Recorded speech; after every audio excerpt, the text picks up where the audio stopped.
I want to switch gears a little bit and ask you a little bit about your viewpoint on the importance of everyone getting aligned on what we call things.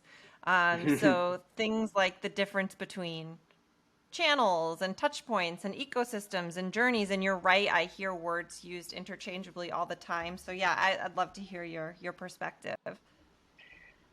Yeah, this is another tricky one because I definitely have worked with some organizations that have tried to say, here's the word, here's the definition, and here's who owns it. You cannot change the definition, they own the word.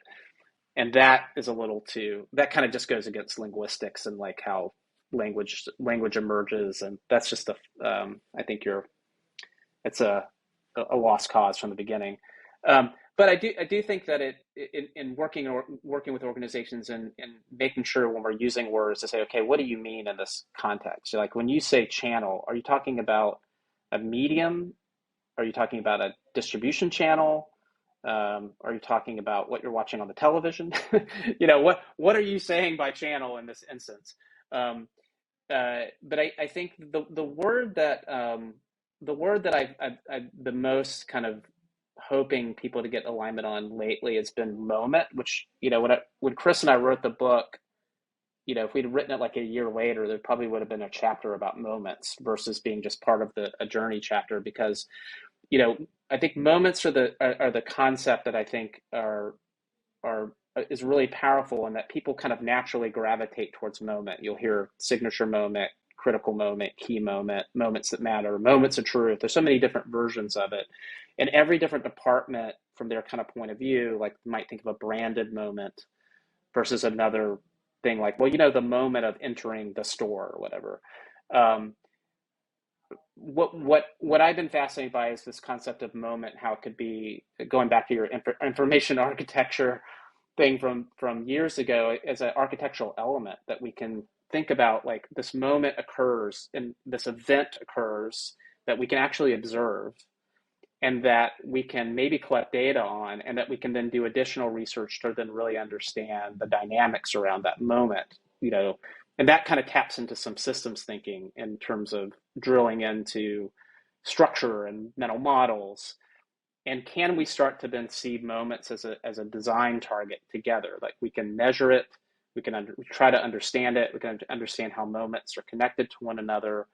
And by if we start using a similar language and using the term the same way, it can kind of unlock that cross-functional collaboration that companies find it really hard to like get everybody focused on the same thing. So that in terms of language is the one lately that I think is ripe for more consistency, I think could help create some of the outcomes that people are looking for and trying to create these systemic designs and end-to-end experiences and things like that. Yeah, that makes a ton of sense. And you know what I love about that word is that it is so much more about the customer than it is about maybe how you think about Yes. yourselves internally, right? It's like, oh, we have the social channel and we have the the lead generation, or maybe we have a journey for our customers, but it's actually not the customer journey, it's the way we think about ourselves journey. Where moments is like that just feels like it kind of tips things upside Yeah. down a little bit. Yeah. What we've been playing with is